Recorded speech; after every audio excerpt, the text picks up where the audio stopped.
This should be played at high volume, preferably in a residential area. Life doesn't always hand us the cards we want. Sometimes the deck seems stacked against us. It's easy to feel like the odds are impossible to beat, but here's the truth. Greatness isn't about the cards you hold, it's about how you play them. Today, we're diving into how to win with the hand you've been dealt.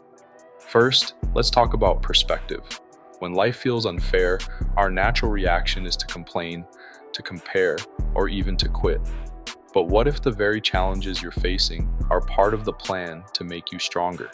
Imagine trying to lift a weight at the gym that feels too heavy. At first, you struggle. It's painful.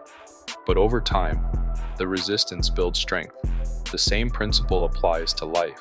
Your struggles, your obstacles are not there to break you. They are there to shape you. Instead of focusing on what you don't have, focus on what you do. Gratitude is your greatest ally. If you're alive, if you can breathe, think, and act, you already have tools to start building your victory.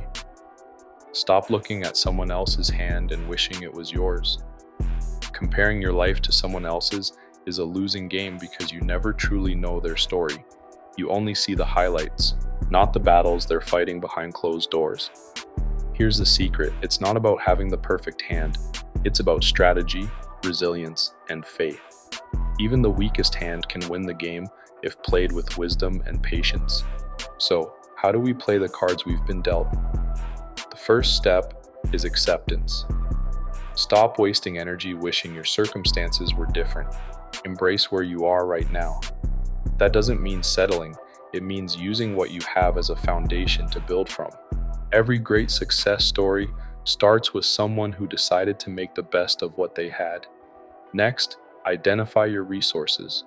They might not seem obvious at first. Your time, your creativity, your relationships, these are all tools you can use to improve your situation. You don't need a lot to start. Remember the story of David and Goliath? David didn't need a sword or armor to defeat the giant. He used what he had, a sling and a few stones. Another key is persistence. Winning isn't about making one big move. It's about small, consistent actions over time. Focus on progress, not perfection. The journey to success is rarely a straight line. You'll stumble, you'll fail, but every failure is a lesson, every setback a stepping stone. Now, let's talk about faith. Life's biggest challenges are often battles of the spirit. When the world tells you it's impossible, faith says, with God, all things are possible. Faith gives you the courage to keep going when logic says you should stop. It reminds you that you're not alone, that there's a greater plan at work, even when you can't see it.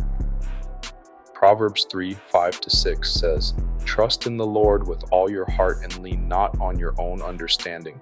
In all your ways acknowledge Him, and He will make your paths straight."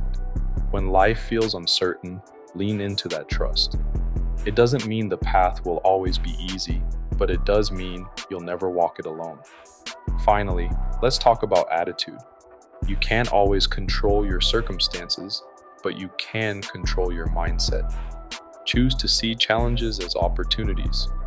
Choose to respond with hope instead of despair. Your attitude determines your altitude. To win with the hand you're dealt, you must embrace resilience, gratitude, and faith. Don't let your circumstances define you. Let them refine you. Play the long game. Keep moving forward, one step at a time. Remember, life is less about what happens to you and more about how you respond. You hold more power than you realize, and with God on your side, no hand is unbeatable.